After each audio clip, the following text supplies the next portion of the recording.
Did that to you when you were playing? Well, and first of all, Dan, do you know what time it is? It's 9:24 East Coast time. Oh, and I'm only up at 9:24 because of your ass, Dan. There's no reason. I got nothing to do today but relax, and I'm only up because of you. That's how much love I got for you. It depends on the situation. Like Chris Paul's got to play in the finals, so he can't get into any fisticuffs.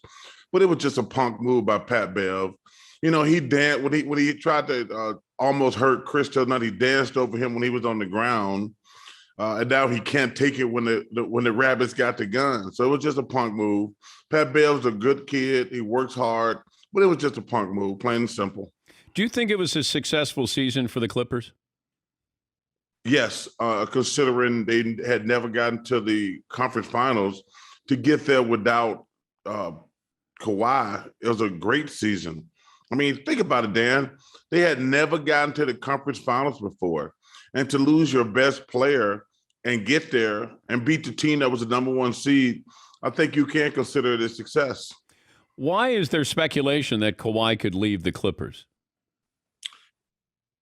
Well, I think number one, before we decide that, we got to figure out how bad his knee injury is. That's the first thing. And then I think he's going to sit down with his team and say, are we good enough to win the championship in the next couple of years? I mean, I think that's a big decision, to be honest with you, because it's kind of hard to say right now because the Lakers are going to do something. Are they better than the Jazz? I'm not sure. They beat the Jazz, but I'm not sure they're better than the Jazz. Are they better than the Suns? So I think Kawhi, he's holding all the good cards right now. He's going to get to pick where he wants to go. If you're Kawhi, do you want to stay with the Clippers? Have you seen enough where you say, even though that's where he wanted to go back to? Yeah, that's a good question, Dan. I really don't know the answer to that because you have to be in the locker room because you have to say to yourself, is Batum going to stay? Is Serge Ibaka going to stay? What are they going to do with Reggie Jackson? Because he's going to get paid.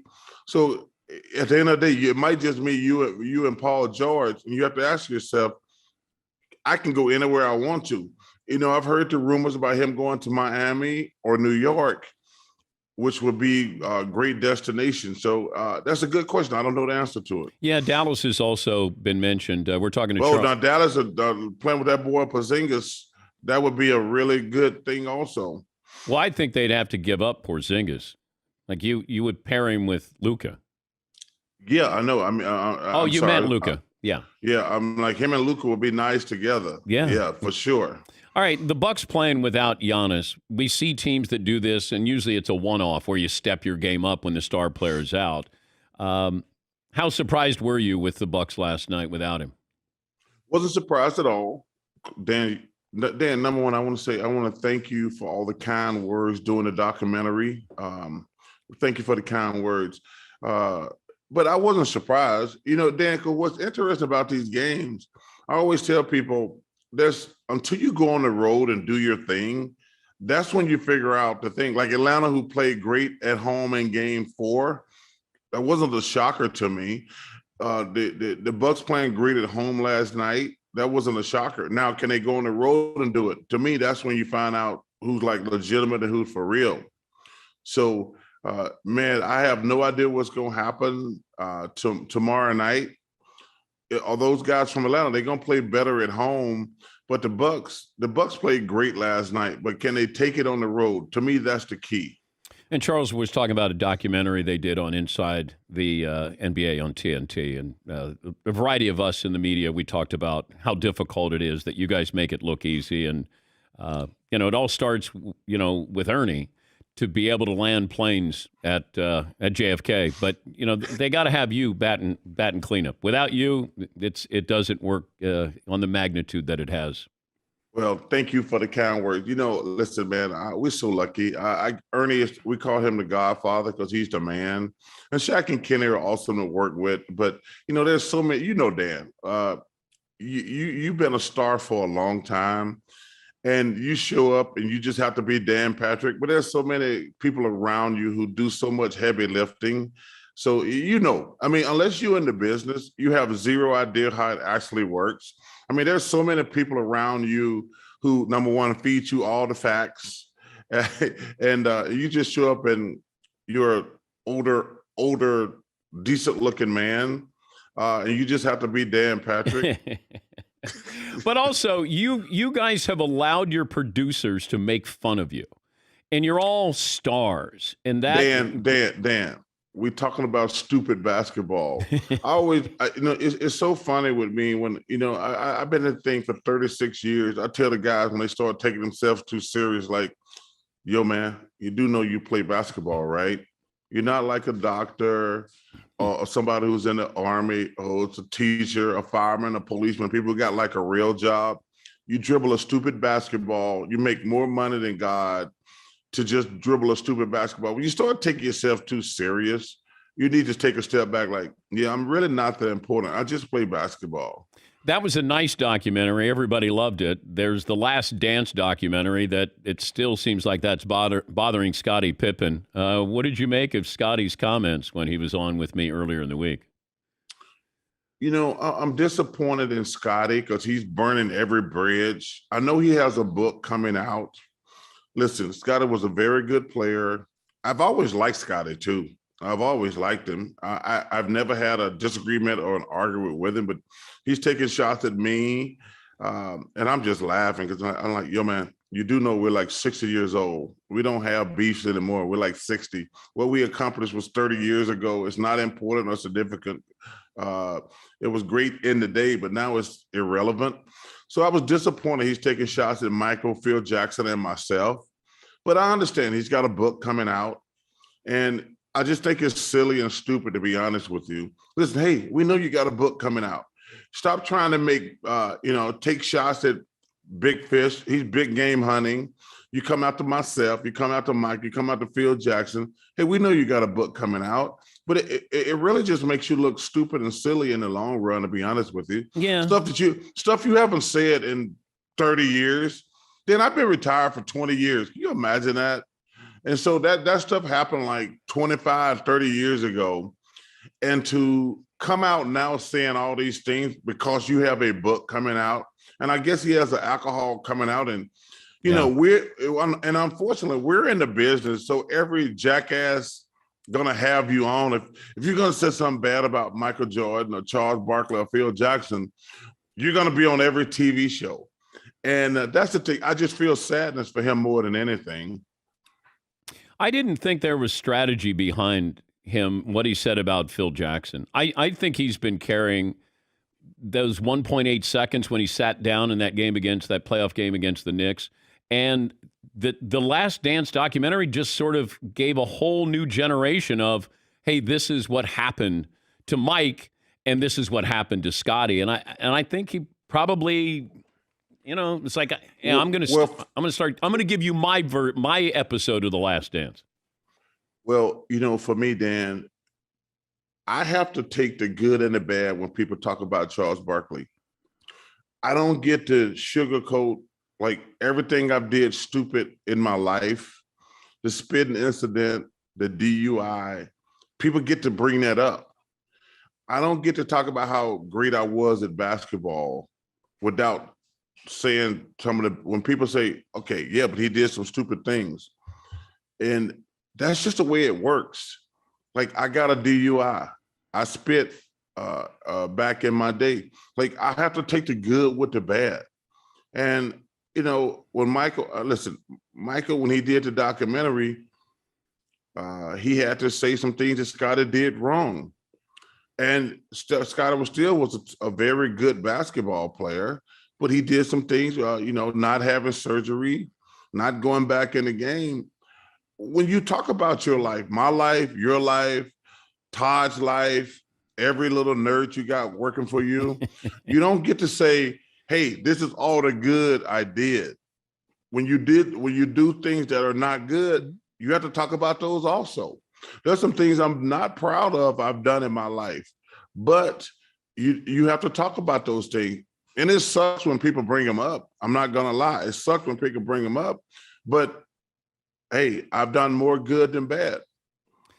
We had Chris Webber on yesterday. We were talking about Jamal Mashburn telling a story about the Dream Team when the college guys were scrimmaging against you guys. And Rodney Rogers upset Bird by kind of calling him out.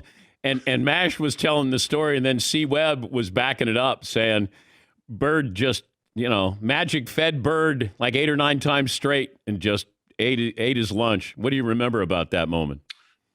Larry Bird is one of my favorite people in the world.